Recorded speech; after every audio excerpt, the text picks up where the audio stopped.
baguhin na natin ang ating estratehiya. Sa akin lang naman po. Dahil ako'y miyembro ng 20th Congress, bakit hindi po natin baguhin or reassess ang ating strategies? Kaysa bumabakbak tayo ng bumabakbak ng ating political adversaries, bakit di na lang po natin galingan? Total, meron naman po tayong 3 taon pa para ipakita na tayo ay mahusay din sa pamamalakad. Ang akin lang naman po, this administration has been characterized by, treating its political adversaries na pag malakas ang kalaban, i-disqualify, i-expel, i-impeach, or i-threaten na i-impeach. Bakit hindi lang naman po natin galingan? Meron pa naman po tayong 3 taon. Baka sakali, matalo natin si VP Sara sa 2028.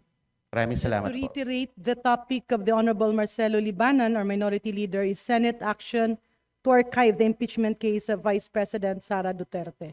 Mr. Speaker, distinguished Minority Leader, yung po bang sinabi ng Korte Suprema ay, are we being precluded to initiate impeachment complaints, or we're just being taught on how to file a correct impeachment complaint by complying with procedural steps? Tayo po ba'y binabawalan talaga ng Korte Suprema o tayo tinuturuan lamang kung paano maghain ng tamang impeachment complaint? Before the Minority Leader responds, since the question of the Honorable Marcoleta is directed towards the action of the 19th as well as the 20th Congress, may we request the Senior Deputy Majority Leader to respond? Madam Speaker, we appreciate the exchange of the gentlemen regarding the impeachment as well as the decision of the Supreme Court. May I be allowed to raise a point of order, Madam Speaker? May we know the point of order of the Majority Leader? Madam Speaker, the discussion has been towards whether or not the House can exercise certain powers, especially in initiating impeachment complaints.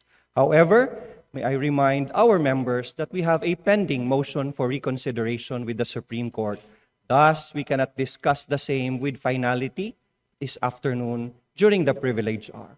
May I request the gentlemen if we can hold further deliberations, heated deliberations in the future, so that we can wait until our motion for reconsideration has been decided with finality by the Supreme Court.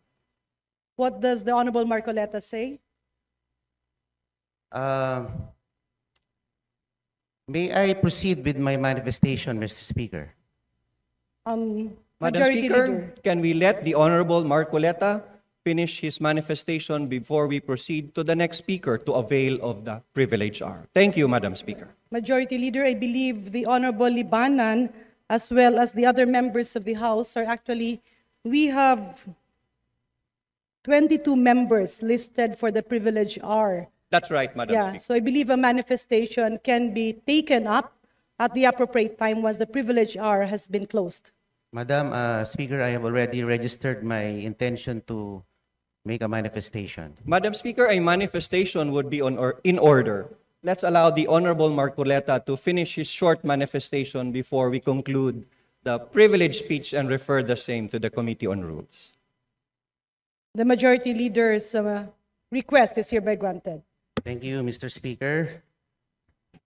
Sa pagtatapos po ng 2024, sinabi po ng ating mahal na Pangulo na ang impeachment ay hindi importante. Sabi niya, this does not make any difference to any single Filipino life. So why waste time on it? And despite the admonition of the President, the House, through one-third vote, transmitted the articles of impeachment to the Senate. Why didn't we heed the call of the President? Why did the HRR defy the President's pronouncement? Gusto ko lang pong malaman kung bakit ganon. Parang hindi natin sinusunod ang mga pahayag ng ating Pangulo. Before the Honorable Please proceed. Opo. At nung July 25, the Supreme Court, sabi nga nila, inilang dineklara ng articles of impeachment ay unconstitutional at void ab initio. At pagkatapos noon ay nakarinig tayo ng mga pahayag mula sa House members na tila baga tinatakot ang ating mga maestrado na pwede kayong ma-impeach din tulad ng Vice President. And despite the motion for reconsideration submitted, the Supreme Court, through a press briefer, reiterated that the decision is immediately executory, notwithstanding the MR. And the Senate accordingly adhered to the decision by archiving the articles of impeachment. So ang tanong ko lang po why the continued defiance on the part of the HOR? Parang tayo po ay tila nagmamatigas. Samantalang ang Korte Suprema at ang ating co-equal body ng Senado ay tumalima na sa sinabi ng ating Korte Suprema. Alam naman po natin that the Supreme Court is the final arbiter on all disputes and controversies pertaining to constitutional issues. And the decisions released by the Supreme Court form part of our legal framework, form part of our legal system sa ating bansa. Dapat po nating galangin ang ating co-equal branch. Sinabi din po ng Pangulo sa isa sa kanyang mga panayam at huli-huli sa kanyang SONA na ang Pilipino ay sawa na sa sobrang pamumulitika. So, buti pa ang ating Pangulo aware dito. At siyempre, kamakailan ay meron pong ibinalita na meron na naman pong Quadcom version 2.0. Alam naman po natin ang Quadcom ay nagagamit bilang political persecution more than a tool for legislation. At pinakita pa nga po ng Quadcom sa kanilang performance last year that it assumed judicial and prosecutorial roles, which is beyond the ambit of its legislative function.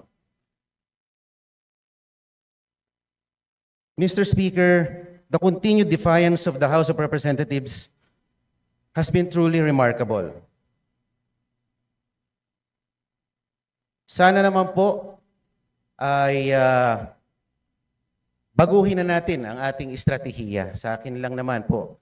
Dahil ako'y miyembro ng 20th Congress, bakit hindi po natin baguhin or reassess ang ating strategies? Kaysa bumabakbak tayo ng bumabakbak ng ating political adversaries, bakit di na lang po natin galingan? Total, meron naman po tayong 3 taon pa para ipakita na tayo ay mahusay din sa pamamalakad. Ang akin lang naman po,